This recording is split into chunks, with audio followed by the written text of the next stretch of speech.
అలా కొన్ని స్నేహాలు కూడా అలా ఉంటాయి. చాలా జాగ్రత్తగా ఉండాలి. స్నేహాల విషయంలో చాలా జాగ్రత్తగా ఉండాలి. మనం బాగుపడాలన్నా స్నేహితులే, మనం పాడైపోవాలన్నా స్నేహితులే.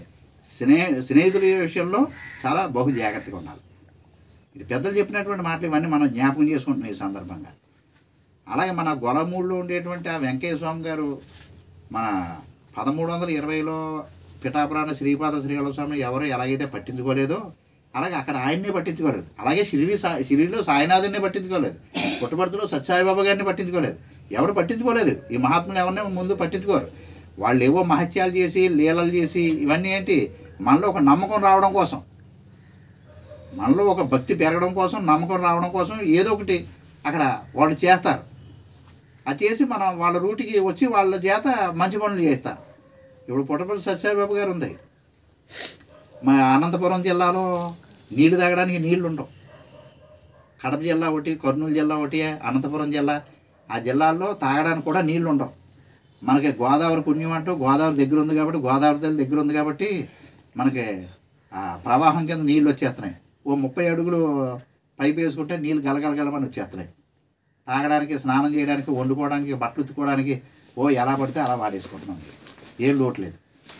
ఆ ప్రాంతాల్లో తాగడానికి కూడా నీళ్ళు లేనటువంటి ఆ ప్రాంతాల్లో అనంతపురం జిల్లా ఏరియాల్లో మన పుట్టపర్తి సాయిబాబా గారు మనలాంటి భక్తుల యొక్క ఆర్థిక సహాయాలతోటి అనేక చోట్ల వాటర్ ట్యాంకులు పెట్టి తాగడానికి నీళ్ళే అందించారు. అది ఒక్కో భగవంతుడు ఏం చేస్తాడంటే ఒక్కోళ్ళ చేత ఒక్కో విధి చేస్తూ ఉంటాడు. భగవంతుడు ఎవరిని తక్కువగా చూడకూడదు. మనం అందరూ మహాత్ములే. ఎందరో మహానుభావులు, విజయలక్ష్మి గారు ఎందరో మహానుభావులు, అందరికీ వందనాలు. ఎందరో మహానుభావులు, ఒకళ్ళు కాదు, ఇద్దరు కాదు, ఎందరో మహానుభావులు. ఇప్పుడు మనది ఏ దేశం అండి? ఇది భారతదేశం. ఈ భారతదేశాన్ని ఆక్రమించేయకుండా చైనాలోను, పాకిస్తాన్లోను, బంగ్లాదేశ్ సరిహద్దులు ఉంటాయి కదా మనకి. ఆ సరిహద్దుల్లో ఎవరు ఉంటారు? మిలిటరీ వాళ్ళు ఉంటారు. సరిహద్దుల్లో మిలిటరీ వాళ్ళు ఉండడం వలన హాయిగా మనం టైంకి తినేసి టైం పడుకుని సినిమాలు షికార్లు చేసేస్తున్నాం మనం.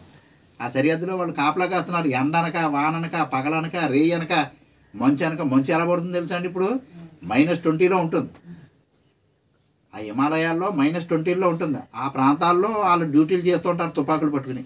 ఎవరి కోసం? మనందరి కోసం వాళ్ళు డ్యూటీ చేస్తున్నారు. వాళ్ళు ఏమాత్రం అసమర్థతగా ఉండి పడుకున్నారనుకోండి, ఆ మీద పక్క దేశం వాడు వచ్చి భూమిని ఆక్రమించేస్తాడు వాళ్ళని చంపేసి. అలాగే మిలిటరీ వాళ్ళు మన దేశం సరిహద్దుల్లో బోర్డర్ల కింద మన దేశాన్ని ఎలాగైతే కాపాడుతున్నారో అలాగే ఈ అవధూతలు, గురువులు, సద్గురువులు, అవధూతలు వీళ్ళందరూ కూడా ఒక్కో ప్రాంతాల్లో ఒక్కోళ్ళు ఉండి వాళ్ళు డ్యూటీ చేస్తూ ఉంటారు.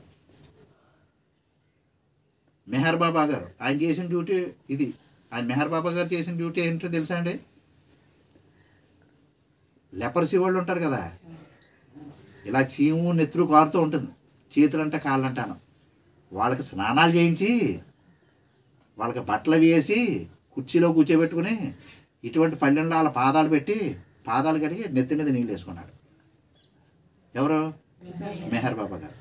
మనం కొంచెం ఎవరికైనా అంటుంటేనే పారిపోతాం మనం. మన పక్కింటి వాళ్ళో, లేకపోతే మన ఇంటికి వచ్చిన చుట్టాలో, లేకపోతే మన ఇంట్లో మన మొగుడో, లేకపోతే మన భార్యో, పిల్లలు ఎవరైనా దగ్గుతున్నారనుకోండి, చెయ్యి అడ్డట్టుకోరా, లేకపోతే బయటికి వెళ్ళి దగ్గంటాం. మళ్ళీ ఆ దగ్గు మా కట్టుకుంటుంది అంటాం అనమండి.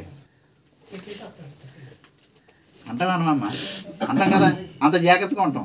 మరి మెహర్ బాబా గారు చేసింది లెపర్సీ వాళ్ళు, కుష్ఠరోగులకి స్నానాలు చేయించి, భోజనాలు తినిపించి, బట్టలేసి, కుర్చీలో కూర్చోబెట్టి, పాద పూజ చేసి ఆ నీళ్లు నెత్తి మీద చల్లుకుని నీళ్ళు కూడా తాగాడు. అది మెహర్ బాబా గారు. పుట్టపర్తి సత్యసాయిబాబా గారు చేసింది ఒకటి, మెహర్ బాబా గారు చేసింది ఒకటి, షిరిడి సాయినాథుడు చేసింది ఒకటి, అలా రమణ మహర్షి గారు చేసింది ఒకటి, యోగిరామ్ సరత్ కుమార్ చేసింది ఒకటి, సింహాచలం జట్లబాబు గారు చేసింది ఒకటి. అలా ఒక్కో మహాత్ముడు తిరిగి ఒకటి చేస్తాడు, తిరగకుండా ఒకటి చేస్తాడు.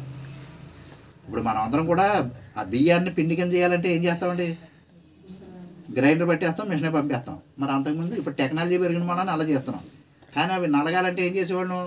ఆ ధాన్యాన్ని బియ్యం కింద చేయాలంటే రోకళ్ళతో దంచేవాళ్ళు. అంతేకాదు, నేను దంచాను, మీ అమ్మగారు దంచారు, మీరు చిన్నప్పుడు దంచారు కదా. ఆ బియ్యాన్ని నూక కింద చేయాలంటే ఏం చేసామండి?